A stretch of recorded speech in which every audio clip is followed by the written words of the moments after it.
Morning guys, I'm Dave Canterbury with the Pathfinder School, and what I thought I'd do today is come out here to the Pathfinder Forge and work on a project I've been wanting to do for a while.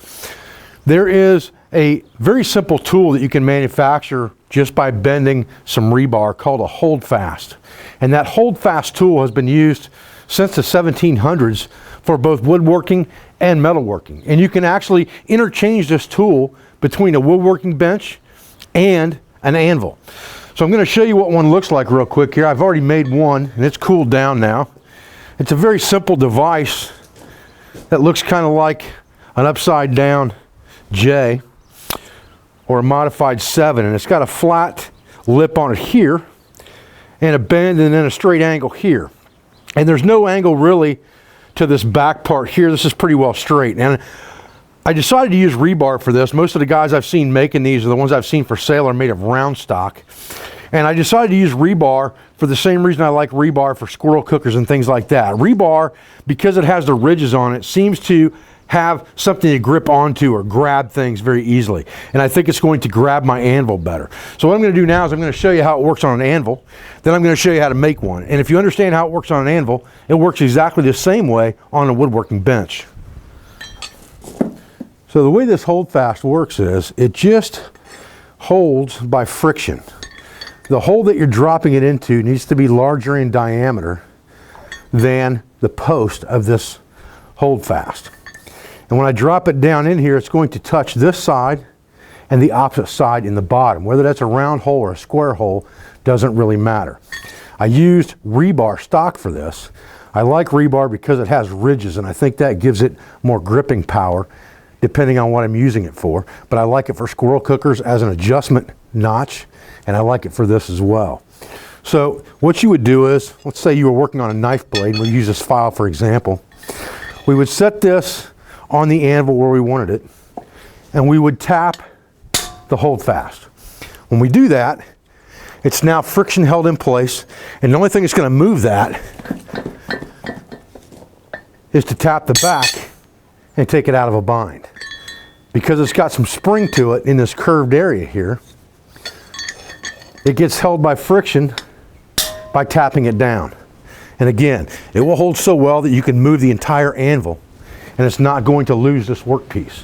But to get it out, you just tap the back and it comes right out. It's a very, very simple device. Works exactly the same on a woodworking bench with holes in it as it does in an anvil. So let's look at making one of these, because there's only a couple of tricks to this. One trick is you need a pretty good 90-degree angle here, which means you can't have a rounded bend. And then the other one is just that you need this splayed foot on the front. And then you can pretty much eyeball what you need from there. We're going to try to duplicate this one pretty close. The first thing we have to do is we have to heat the center of this piece. And I've got a piece here that's already got a little bit of splayed into it. That was really just a piece of scrap that I was playing with at one point. I was thinking about making a chisel out of that piece of rebar, and I just never did finish it. But we can use that same splayed end. We'll just have to shape it for what we want. So we'll go ahead and repurpose this piece of rebar and recycle it into what we want now.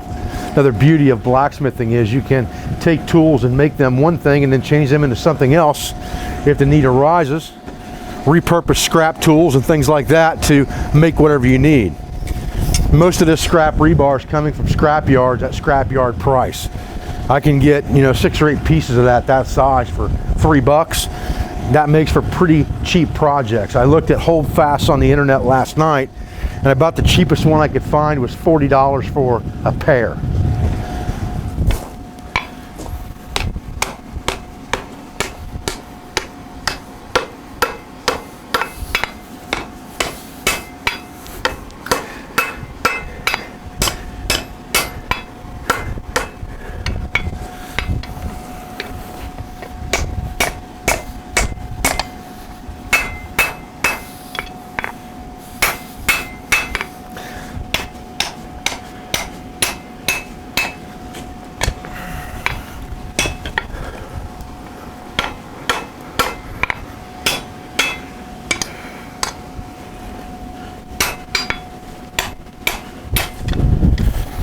Got a heck of a rain coming in here. As long as it ain't blowing in on my camera, we're gonna keep on rocking this dude.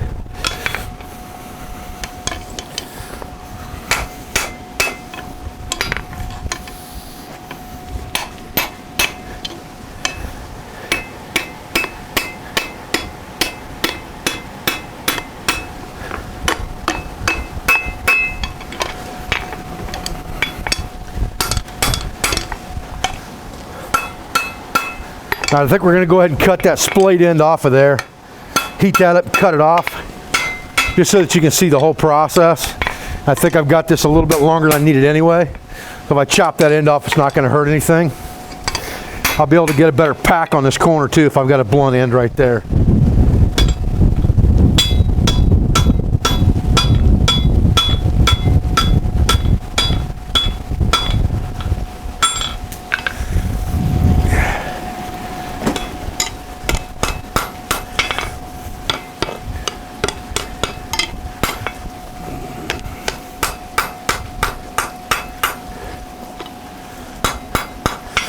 Okay, now we won't mess with this too much until we get ready to splay that in. I just want to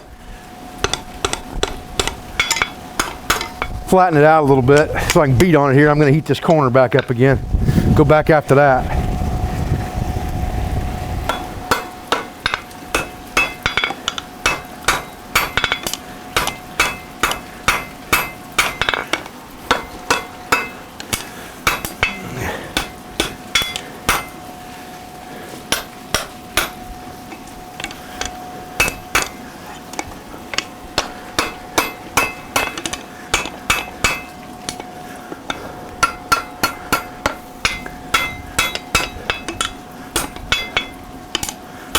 Okay, pretty good there. Now, what we're going to do is we're going to quench this elbow just a little bit in oil for just a quick second, just to cool it down, but not quench it really as far as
the next step in this process really is to cut this to length. We don't need this big long leg on here.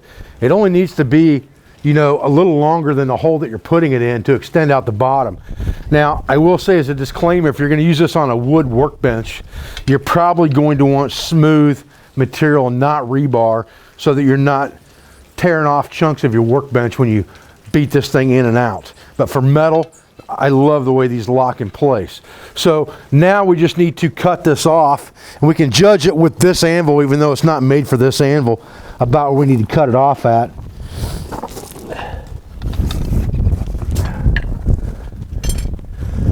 All right, so we got it cut off now.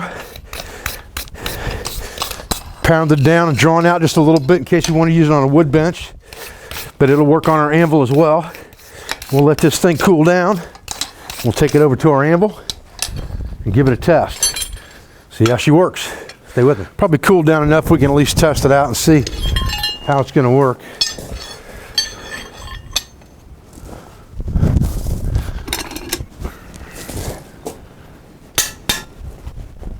There we go. Solid as a rock. Not going anywhere. That's a good hold fast. Nice flat foot right there when it's wedged in. Holding really good here and here. Comes undone real easy too. Try her again here. Little verification test. Boom. I really like rebar because it's got that springy property to it, as long as you don't quench it real fast. A lot Blacksmiths don't have any use for rebar. They think it's a junk metal. I love it. Guys, I appreciate you joining me out here today at the Pathfinder Forge for just a quick lesson on how to make a holdfast. Again, this tool is transferable to both the woodworking bench as well as your anvil and forging. So it's a good, versatile tool. Very, very simple to make. This is a piece of 1/2-inch rebar that was probably 2 feet long when I started out with it. And of course, we cut some of it off as well. Out of a 3-foot piece, you could probably get 2 of these holdfasts made fairly easily. Wouldn't cost you but 50 cents or $1 to do it, and some time at the old brake drum forge. I appreciate your views. I appreciate your support. I thank you for everything you do for our school, for our family, for our business, for all of our instructors, sponsors, affiliates, and friends. I'll be back with another video as soon as I can. Thanks, guys.